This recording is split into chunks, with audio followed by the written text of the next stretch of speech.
you ready to raise your game at Fork Union Military Academy? Sometimes described as the West Point of high schools, Fork Union is a leading college preparatory Christian boarding school for young men grounded in the structure of discipline of the traditional military academy model, and scholarships are available. Fork Union Military Academy's athletic program has produced hundreds of college and professional athletes, including 6 Olympians, 2 Heisman Trophy winners, and more than 120 NFL players. Fork Union Military Academy is a private school and is independent of any direct military affiliation or obligation. Schedule a tour and get started on your journey today by visiting forkunion.com. Fork Union Military Academy. Body, mind, spirit. It's the HoopWise podcast from New England Basketball Journal. Comprehensive look at the basketball landscape in New England, tracking prospects, recruiting, college, and more, with your hosts, Steve Hewitt and Ethan Fuller. All right, and welcome back to another episode of the HoopWise podcast. I am Steve Hewitt, as always joined by Ethan Fuller. We are New England Basketball Journal. Ethan, the day we've maybe just me, but we've been dreading all winter is here. We're recording this episode directly after a huge snowstorm just hit us in Boston. About a foot, probably more than a foot of snow, I would say. Oh, yeah. I haven't gone outside yet, but yeah. We've officially hit the peak of winter on both the basketball side and officially on the weather side, I think. Oh yeah, I love it. How are you holding up with the storm? I'm holding up pretty well. I have not shoveled my car out yet. I wanted to wait until all the snow was done, but that seems like it's not ever going to happen. So at some point I will go out and shovel my car. But yeah, I'm not looking forward to seeing what my car looks like. I parked a little far away from my apartment, so yeah, we'll see what that looks like when I get out there. But we're not here to talk about the weather. Hopefully people are still tuned in with us, but I know you got nothing else to do today. It's snow day for everyone. Yeah, I know. So as our viewers and listeners have probably seen, we're in the stretch run here. We've put out our MIAA midseason reports. You can read our full reports on the boys and girls side on basketballjournal.com. But we're here to expand on some of Ethan's thoughts on the MIAA girls season so far, the top teams, some surprises, the players he views are in our player of the year conversation right now, some second half questions. We're a little past the halfway point now. It's like really like 3 or 4 weeks until the state tournament bracket release. But there's still a lot to kind of sift through and kind of expand upon from your mid-season report. So we're here to talk about it all. I guess, let's kind of start with kind of the top teams that you've seen across the state so far. There's several teams in your new top 10 that you just put out on Monday that have kind of stuck around in that top hierarchy all winter. Medfield at 14-0 is rightfully your number one team right now, but there's a few teams behind them on the D1 and D2 side that are in that kind of contending mix. So yeah, I'll let you have the floor. Like what's kind of caught your eye so far this season? Yeah, we can we'll just start with the straight up top teams, and then maybe we can go division by division for the power rankings and stuff. But just in the general picture, Medfield, as you said, has just been ridiculous. And just to, I feel like I'm giving away too much, but just to unpack some of the basic stats that I mentioned in the top 10, like they've won every single regular season game by 23 or more points. That doesn't include a scrimmage against Londonderry, New Hampshire, which is one of the best teams in New England, which they still won by 13. So really totally undefeated, even if you count scrimmages. Millis in the Tri-Valley League has been the quote-unquote closest team, losing by 24. They are just absolutely demolishing everyone. And it's, I forget who we've talked about on the show, but it's like Nia Inagari is doing her typical thing, but that feels like an understatement because she is able to make yet another leap where she's been a star throughout high school. But again, everything is better as a junior, where she is, I think, driving the ball like much more aggressively and making a lot of plays out of drives. Her defense is hit somehow another notch. We didn't do Mm, like a defensive player of the year conversation in the midseason reports, but she would be in the conversation. yeah. That's a difficult one I need to think about, but her defense has been ridiculous. And then Abby Broderick as a sophomore has taken a massive, massive leap. I believe they're both top five in the Tri Valley League in scoring per game. Just been awesome. Tess Baki, Bowden commit, rock solid as usual. And it's kind of just if we took everything we've known about Medfield for the last couple of years and just like maxed it out at 100. Like they are pressing all the time and just destroying teams in the press. They're moving the ball really well. They have tons and tons of shooting. They don't have size, but they are hustling on the glass anyway and just destroying every team they play. So it's been really fun in that respect. I don't expect them to lose until maybe the Comcast tournament at the earliest will be their first actual test, and we'll cover that in a little bit. But Yeah. Medfield's been great. Springfield Central, I feel like we probably skew and get a lot of Eastern Mass listeners. I need people to understand how good Springfield Central is. I got to watch them at the Hoop Hall Classic. They beat our number one Connecticut team, Northwest Catholic. That wasn't even a great game from the player I've hyped up all year, Zion Wallace. She didn't play really well, but you can still kind of see what makes her a unique freshman prospect. Giovanna Mars had 15 points. I think they were all in the second half.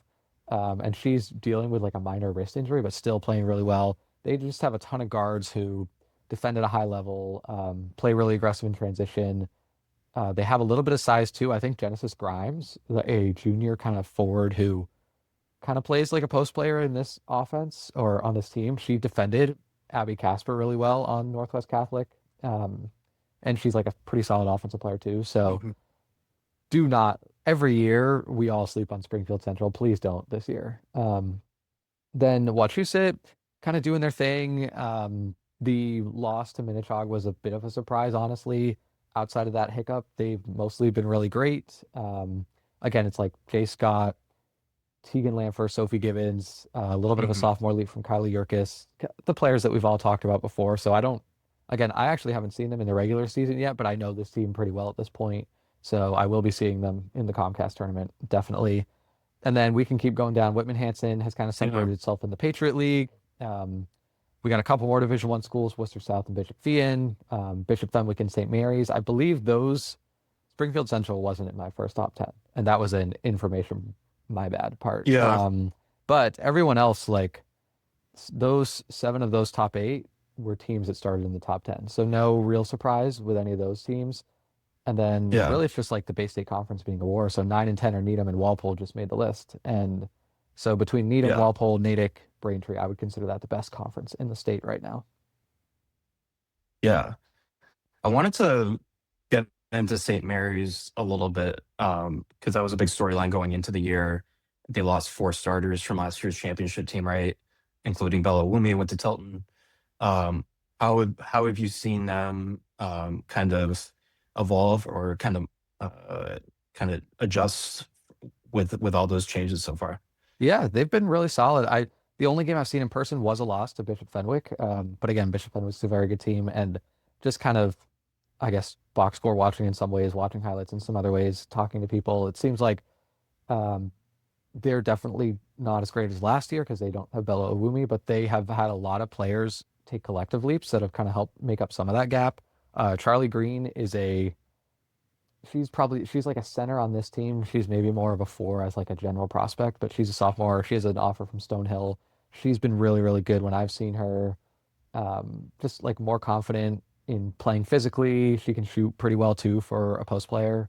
And then CC McCausland Emmanuel is a freshman who again is like learning a lot, very similar to like freshman year Bella Owumi, where I think in some ways she's getting kind of overwhelmed with how much she needs to be thinking about because she is kind of the centerpiece. But she's done a pretty good job, and her highs are great, and she kind of is shifty in a way that you're not going to see from a lot of other guards in the state. And she has a couple of Division One offers as well. Gabby Lorenzini started really well. She was hurt when I watched her play, so I don't know when she's coming back, but I would keep an eye on her. And then they just have other like helpful role players. McKenna O'Connell's another freshman who's looked pretty good. They have Jillian Roberts who just has a knack for clutch plays. She's a senior. Lena Owumi is a freshman. Just like they've had a lot of little role players step up, and so there's definitely still, if Medfield didn't exist in Division Two, I would say like they're a Division Two title contender. And they're still in that mix of like primary challengers to Medfield, I would say. Yeah. I'm going to put you on the spot a little bit, Okay. but what if has anything changed with in your view of the kind of the state championship race, I guess, in Division One and Two? I think Medfield all along has kind of been your favorite in D2, and they've only kind of reasserted themselves in that division. But I don't know if you have any kind of maybe evolving thoughts on just the state championship picture at the midway point. I would argue, with all due respect to Division Two, because again, Division Two has lived up to the hype from when Trevor and I previewed it on the preview podcast. Division Two's been great. I would argue that Medfield has somehow separated itself even further from everyone else, just because they are even better than I thought they were. But if we go to Division Two, like Whitman Hanson has not lost in state. Their only loss came against the California team over winter break. Been really impressed by them. Minnetrog has come kind of out of nowhere. They have a freshman, Zahara Wilson, who's been awesome. Minnetrog beat Wachusett, which, again, I think I had this stat in the top 10. And if I did my counting right, it was Wachusett's second MIAA regular season loss in the last 9 years, which is ridiculous. So to beat Wachusett is a big win for Minnetrog. So I would keep them in that next tier of contender radar. Foxborough's undefeated. I have not watched them yet, but I would like to. I have them on my schedule in February to watch. Walpole again in the first year under Coach Sean McInnes. They have a star in Bella Bingham, but they have exceeded my expectations. St. Mary's good. I'm just going down the power rankings at this point. Like Norwood's really solid. Duxbury was undefeated for a while to start, and they've kind of hit some bumps. But North Quincy too, they were a top 10 team when the season started, and I wouldn't sleep on them. I mean, we can go down to like Oliver Ames's Avery Gamble, Northampton. Just they've beaten or hung with a lot of these really good Western Mass teams. Hingham's good. Even like Archbishop Williams at 6-4, I think they're better than their record shows. They've just played a lot of really tough teams in their league. I think you could make a case for almost everyone in the top 15 of the D2 power rankings to make at least like a quarterfinal game. That's how competitive the rest of the race will be besides Medfield. So if you take Medfield out of the picture, it's a really exciting conference or division. And then Division One has been more interesting than I thought it was going to be. I was very high on Wachusett at the start of the season, as every person was. I wouldn't necessarily change that yet, even though they did have that loss to Minnetrog, and they also lost to Londonderry in New Hampshire. Just Springfield Central, again, learning that the Wallace sisters and Maya O'Connor Saunders are on that team. Immediately you put Springfield Central in that contender mix. Bishop Fien's been better than I thought they would be. They've had a lot of breakout little role players at different times of the season to support Molly Mullen, so I've been impressed by them. Needham has been a lot better than I thought they were going to be under Lindsay Miller, friend of the show. Friend of the program. With Bowdoin commit Eva Andrews has been a really, really great, impactful anchor center for them. Hannah Levine can get hot behind the arc, and she's probably their best scorer. They have a bunch of other players who play hard. I haven't even seen Woburn, another team that lost, I thought, like by far its best two scorers. And I was really worried about them. They're undefeated, so I haven't seen them, but they're really good. Natick, as we have kind of talked about at different points, has been really, really strong. And then Worcester South, I think they started 1-2, and I was a little concerned by that, but they've won their last 8. They just beat Bishop Fenwick. They've already beaten Bishop Fien, so Worcester South looks good. So I would say, like, you could make an argument, I think, for maybe 7 Division One teams to be in there. Again, for me, the top tier is Wachusett and Springfield Central, but you could, again, it's tough because like a lot of those teams don't really cross over and play each other. Like Wachusett hasn't really played any of the other MIAA powers yet. Same with Springfield Central as far as like the Eastern Mass. So we don't really know yet. Yeah.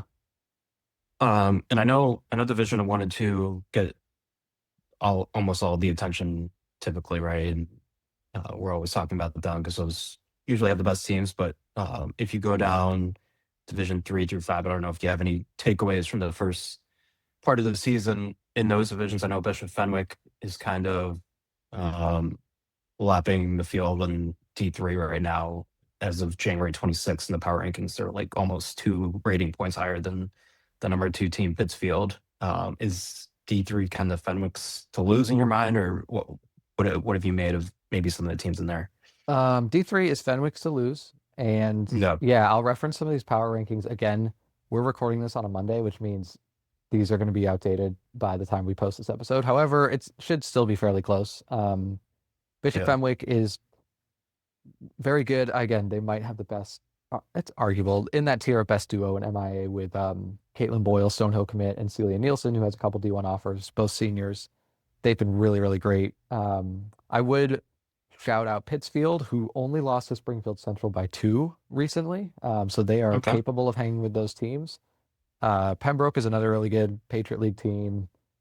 Then you got like Hanover, Medway. I would keep an eye on North Reading. I would also really keep an eye on Cathedral, who I think at the start of the season, they were a top 10 team, really struggled out of the gate. I think they were 5-4 at one point, and they have roared back. They lost to St. Mary's by 1. They have Kiana Rains, Tamia Darling. I just think they had so much roster turnover that must have been really challenging. And Clinton Lassiter's like got them more on the same page now. And so they're starting to roll. And so in relation to D3, I would keep an eye on Cathedral. Again, like you said, though, Bishop Fenwick still kind of in a tier of its own, I would say. And then very quickly, again, like you said, I haven't seen a ton of divisions 4 and 5, but just kind of looking at the power rankings, Millis has been solid in the Tri-Valley League. They hung around with, if you want to call it that, Medfield, and they've been very good against some of the other Tri-Valley League opponents. Frontiers had a really good start. South Hadley, I will say, do not sleep on South Hadley. They are well under 500 right now, and they are way better than the record indicates. As a returning finalist from last year in Division 4, we're talking about. And then Division 5 is kind of wide open. Hopedale's always in contention. Hoosac Valley, again, under 500, but they are always in the mix. So I don't know a whole ton of what to make of those bottom 2, but that's kind of what makes those playoff races fun anyway, is you kind of learn as you go along the way with what teams stand out. Yeah. But yeah, that's kind of the roundup of the lower divisions. Yeah. We're going to move down to maybe some more surprises that you've seen so far. You've touched on a few of them already. Needham and Walpole kind of making some noise in the Bay State Conference, which you already were high on before the season started. Minneshaug, you mentioned, has been a surprise. They got the big win over Wachusett. But I'll give you the floor, I guess, if there's any you have more thoughts on any surprise teams or storylines so far this season. Yeah, I think you mentioned them, and then just to kind of round up what I thought. Again, going back to the Bay State Conference, I thought this was going to be a 2-team race between Natick and Braintree, and those teams have both been great. I've just also been additionally surprised by Needham and Walpole, and I haven't seen Walpole yet in person. They're another Comcast Tournament team, so as you can tell, this field is ridiculous. I know. So I will get to watch them at the Comcast Tournament, if not earlier. Minnetrog, again, I have not seen them in person. I remember Zahara Wilson from the freshman-sophomore showcase that NERR did in the fall. So I know she's good, and I have tried to watch a little bit of their highlights on Huddle. And then I think my last bullet point, and I think I mentioned this a little bit, but just the teams that have established like long-tenured successful head coaches are showing me that they can overcome roster turnover in ways that I've been really impressed by. So we talked about Woburn a little bit. Foxborough, again, I will mention. They are the class of the Hockomock League, even though I thought there were a bunch of different teams with breakout potential. King Philip has still been very good. Mansfield only lost by 2 to Foxborough. I would like to attend the rematch. Hopefully I can. Oliver Ames's Avery Gamble. North Attleboro's been pretty good, but again, like none of them have been able to beat Foxborough, even though they graduated Kaylee Sullivan and Addie Reuter and some others from the kind of borderline dynasty of the last couple of years. They've just been really good. Adriana Perazzo has fully taken over as point guard. Her sister Gia Perazzo has been very solid. Alasia Drummonds, who is a junior now, kind of off guard, has been very good. And they just have some other smaller players that have stepped up. But like, I think I'm really impressed by coaching and systems being able to overcome a lack of, at least from my outsider perspective, like obvious prospect star talent. That's really impressed me. And so that is going to influence when we eventually get to predicting the brackets and the Final Four and the championship and stuff, like I wonder how much coaching playoff experience is going to help in some of these situations. So gives me a lot to think about. Bring back the predictions, baby. It's coming up. I'm already super It's coming. Yeah. It's coming. Let's get into the player of the year race right now. You threw a few names in your midseason report. I don't think some of these will surprise anybody. Jay Scott, the Wachusett star, our reigning player of the year last year. Tulsa commit, she is still probably right at the top there for Wachusett. And then Nia Nagari from Medfield, you've mentioned her a bunch here. And then there's a few other breakout stars that kind of made some noise this year. So yeah, at the midway point, how do you kind of look at it or view the kind of player of the year race right now? Yeah. So you mentioned Jay Scott and Nia Nagari. Starts with them. Scott crossed 1,000 points recently. I think I wrote that she averaged 18.4 in the midseason report. I don't know what her exact number is now, but she's just kind of doing her thing. It's been like relatively unheralded, but what she said is just out dominating almost all of its Central Mass and Western Mass opponents. So she's doing her thing. I again have more closely seen Nia Nagari, and I've talked about the leap that she's made already, but I would consider like them very evenly matched as far as the 1-2. I think it will come down. I think a lot of this will come down to how players do in the playoffs. That was what got Jay Scott the award last year, if she went absolutely nuclear in the playoffs. And so, yeah. But then just to get to some other players, Kayla Dunlap at Natick, like if you're going to award a single breakout or most improved player of some sort, it's got to be her. She, again, I believe this was last week or 2 weeks, maybe a week and a half ago at this point, but she was averaging almost 24 a game for a Natick team that has been very, very good. She's only a sophomore.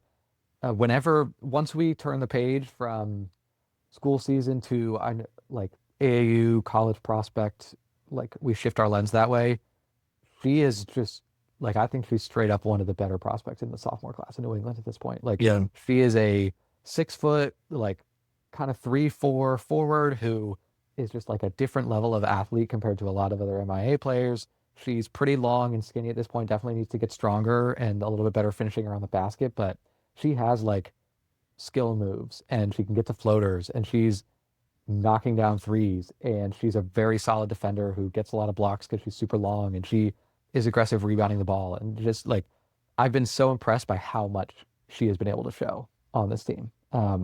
So Dunlap definitely up there. Springfield Central's kind of tough because they're pretty balanced, but Giovanna Mars would be up there. Maybe Zion Wallace if she kind of more consistently puts it together. I will shout out, we're getting down to kind of the fringes of the race, but obviously Celia Nielsen at Bishop Fenwick, I would put her in there.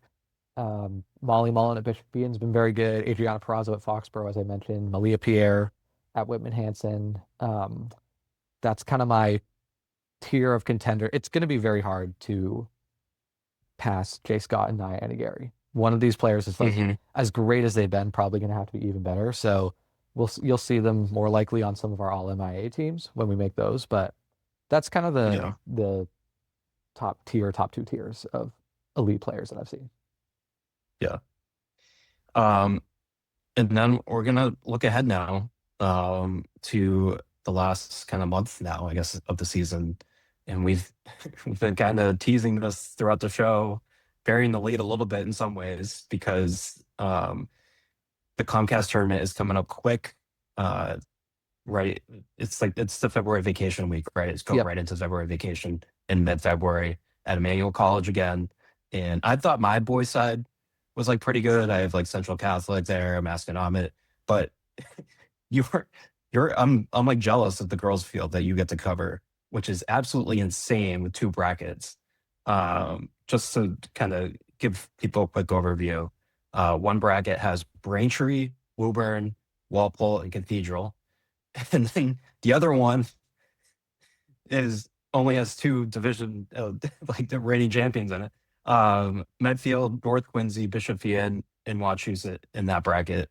That's gonna be wild. Like I don't even know how to like describe just like the like the level of basketball we're going to be able to watch there on the girls' side in Emmanuel. Like you literally just like can't get a better feel than that. I don't think. Yeah. Like what are your what are your kind of what are you looking forward to? Like what are you hoping to see in those tournaments? I mean, you pretty much said it, but like we're gonna open. I don't know what the exact schedule is. I think you have it up, but we're gonna open the first round of one of those brackets with a rematch of the Division One championship last year that we've both talked about as like one of the best basketball games we've ever watched.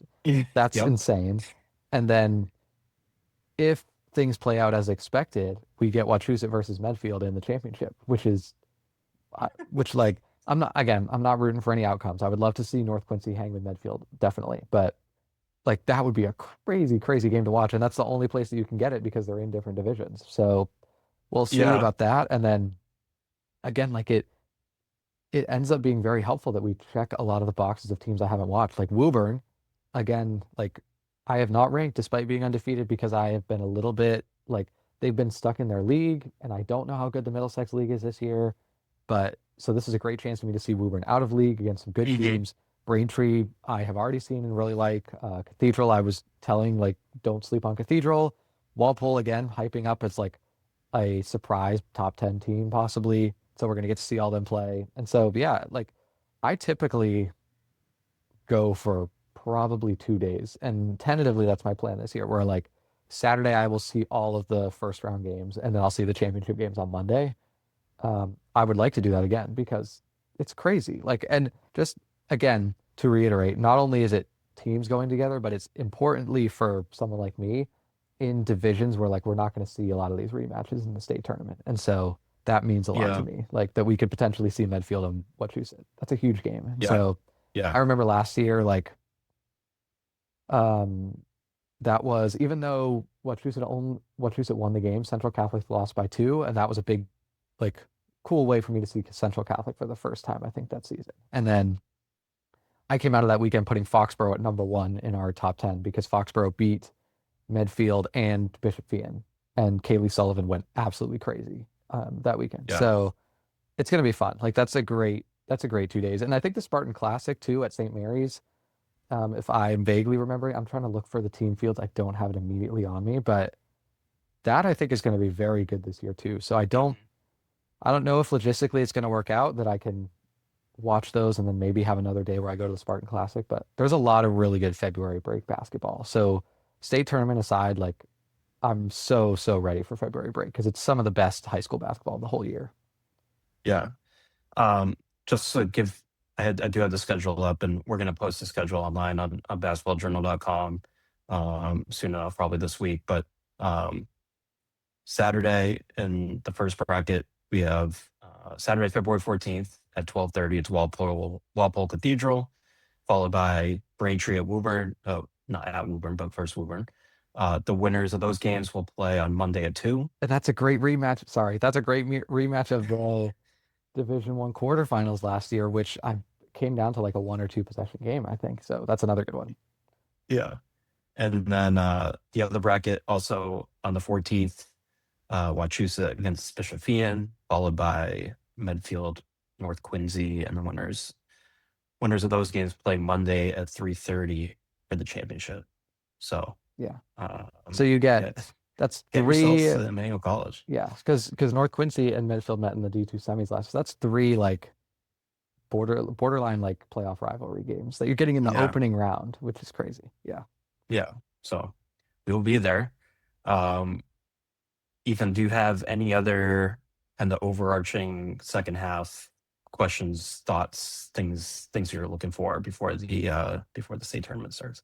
I think that's largely it for me. So basically, like rough rundown of the rest of the regular season is we have a couple more weeks where a lot of teams are in their league schedules. I have built out most of my rest of season plan for games I want to go to. And so barring some surprise things happening, I kind of know where I'm going. I'm not going to spill that yet, but then again, like February break is really what you build up to. And then from there, it's like a quick week flip and then we're in the playoffs. And so I know it's tough. Like we go February break. It's probably pretty MIA heavy. And then the opening rounds, we kind of get distracted because NEPSAC has all their playoffs in a single week, so we can't really. It's hard for us to Yeah. cover the MIAA opening rounds.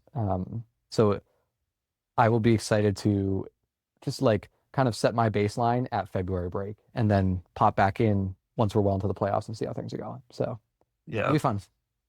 I think if I remember correctly, I crazily did a MIAA playoff game like that Friday of the NEPSAC championship week, if I remember That is correctly. crazy. I can't believe you did that, but good for you. Yeah. Just eating, man. I keep saying it. We sleep in April. Yeah. I do think too. And I think that we're gonna Yeah. get partially because of the power rankings change with the 6-point march to victory, and partially just because of the way talent is spread around the state this season, how much things have changed. I think we're gonna get more upsets in the playoffs this year. I don't know if you agree with that on the boys' side, but I definitely think, especially in like the Division II, like we were talking about with the girls, I think we're gonna get like a surprising amount of upset. Yeah. I'd have to think about that on the boys' side. I do think, at least in Division One. Actually, you know what? Yeah, I'm thinking about just Division One, but like we talked about Division Three being so like wide open and Division. I think Division One and boys, once you get to like the round of maybe the quarterfinals, I think that's when you might see some chaos. But we'll see. Yeah. We got time to predict. We're not making any hard predictions yet. Don't hold us to these. No. There's a lot that can change in the next 3 to 4 weeks. And we're fingers crossed that we don't get another snowstorm. That's because we want to get to these games too. Yeah. And we don't want to see any more postponements. And do you have any other thoughts before we kind of wrap up here? I think that's about it. Just that I'm excited Yeah. again. Like there's been so many players that have impressed me, and I want to keep. There are more names that I haven't gotten to see yet, so I want to be out there. Yeah. Before we go, I'm gonna maybe embarrass Ethan a little bit. Okay. But we've been wanting to kind of mention this on the podcast, and we haven't had the right opportunity. But this being kind of MIAA Girls Pod, I thought this would be a good audience. In case you don't know, Ethan is running the Boston Marathon this year. Yes. Yeah. Don't have Yaz for the cloud track. That's okay. Which is particularly exciting for me because not to toot my own horn, I've run Boston Marathon a few times. So I'm really excited to see Ethan kind of venture into this crazy 3 to 4 month training and fundraising journey that he's embarking on right now. But he is running for a great charity. It's called Dream Big. And I have his story kind of pulled up here. So I'll let Ethan kind of take the floor and kind of explain the organization a little more and what he's doing. But its mission is to provide girls in low-income situations of hardship with equipment, resources, opportunities to chase their dreams through sports.